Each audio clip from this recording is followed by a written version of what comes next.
Hello, hello. We are back with O Come Emmanuel, which is the next hymn in the hymnal, 293, and we're in our little chant portion of Advent. We're doing a little history of chant. So if you didn't watch the last one, chant was the old form of singing in church, and it was not metered, so it didn't have a strong beat, think like a ticking clock. It was more fluid, like sort of flowing water. So in O Come Emmanuel, it would have gone something like this. Sorry. I filmed these all in a day and my dogs are having a moment today. Okay. So it would have sounded something like this unmetered. O come Emmanuel. It's actually not too different. And a ransom captive Israel that mourns in lonely exile here until the Son of God appear. Rejoice, rejoice, Emmanuel shall come to thee, O Israel. So you can hear that in this one, it's actually not too different because of the way the words land. The most differentest, that was about to come out of my mouth, good times. The most different part is in that middle bit, that mourns in lonely exile here. And then at the end, Emmanuel shall come to thee, O Israel. And in fact, in some hymnals, they keep that and they don't hold the last note of Emmanuel. So, since the really different part is just that middle bit, I want you to do that part with me. And if you're a music reader and you're tracking this, you'll notice that it's pretty much all the longer notes, the half notes and dotted half notes, etc., that end up being truncated in the chant version, which makes sense if you're not adding beats so that it stays really even. So go with me to that mourns in lonely exile here, and for a second let's just do it as written, the version we know, just to remind ourselves what that is. So metered with a beat, ready, and that mourns in lonely exile here, and I'll know what key I'm in next time. Okay, now let's do the chant version. No break. So going straight on through, kind of speaky singy. Here we go. That mourns in lonely exile here. Do it again. Ready, and that mourns in lonely exile here. And again, if you're a musician tracking beats, you'll notice that we change a little bit. We're sort of counting groups of 2 notes and then groups of 3 notes. Da, da, 2, 1, 2, 1, 2, 3, 1, 2, blah, blah, blah. Thank you, Sadie. So do that again with me, unmetered. Ready, go. That mourns in lonely exile here. Go into the next one just for fun. Until the Son of God. Until the Son of God appear. So you can hear and hopefully feel that it's just a little bit different. Okay, with that in mind, and the reason we do that is because that is going to be a neat way of kind of maintaining that musical phrase that we talked about last week in our minds, and hearts. And the reason we do this is it actually helps with the singing process, and it actually helps us understand the words, right? So this isn't just like a nerdy music exercise, although it is also that. But if you go with the phrase of the music and the way that the words line up, it's actually going to help you sing it better and understand it better. Now, that's probably less of an issue in something like O Come Emmanuel, because we know it. But maybe this is a way of kind of reminding ourselves of what the words really are, right? Because sometimes when we know something really well, we kind of stop paying attention, go on autopilot, and we're like, yeah, right? O Come Emmanuel, blah, blah, blah, blah, blah. Rejoice, rejoice, the end. And yes, I'm going to continue to do the weird British version of Israel because I don't know how to do it in regular American English. I'm a choir nerd. I'm sorry. Do what you know to do. Okay. let's do, oh, we all know the first verse really well. Let's do, oh, I know what we're gonna do. We're gonna do the verses that are weird.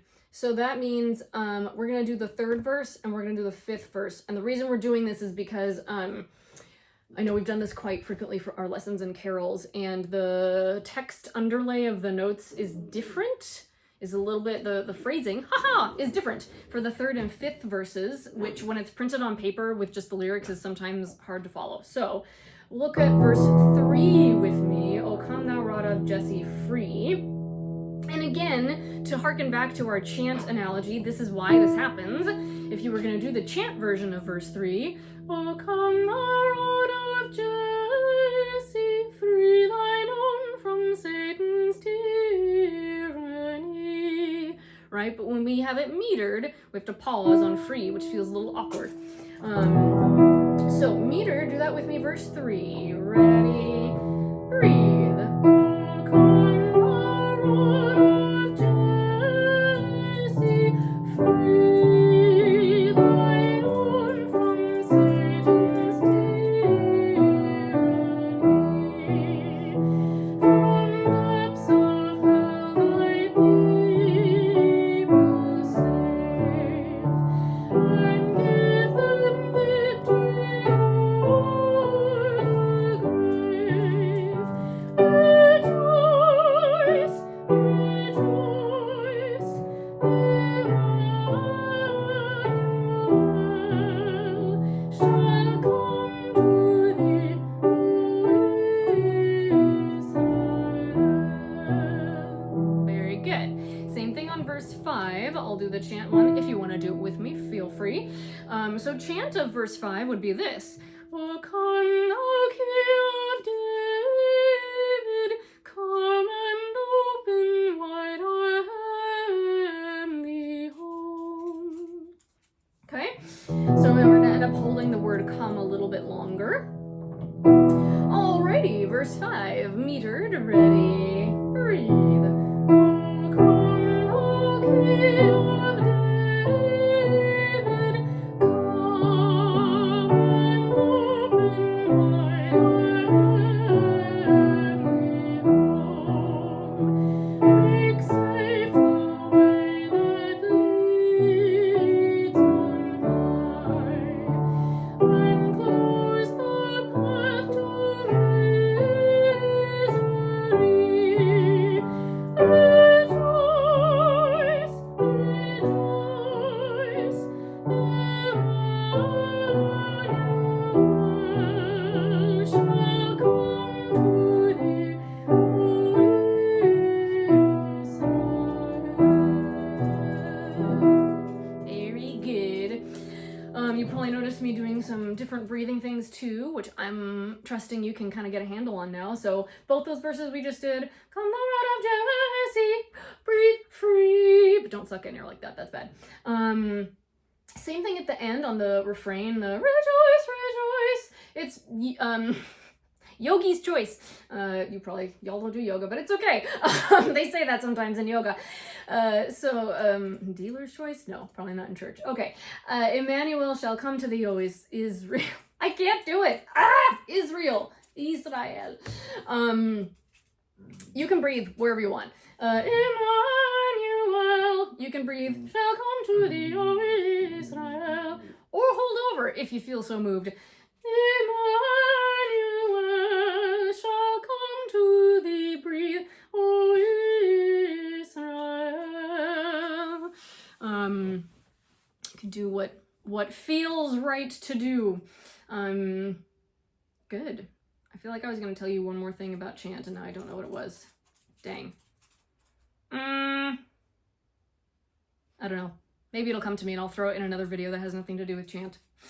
Alright friends, well there's your little chant crash course. I don't think I have any other chant ones planned. I don't think there are any other chant ones in Advent, but hopefully that was helpful to you to kind of just know a little bit of where it comes from and why. Oh, I know what I was gonna say. Okay, so I was gonna do a little background on why we have changed it, and why a chant kind of fell out of fashion, in case you're a curious person.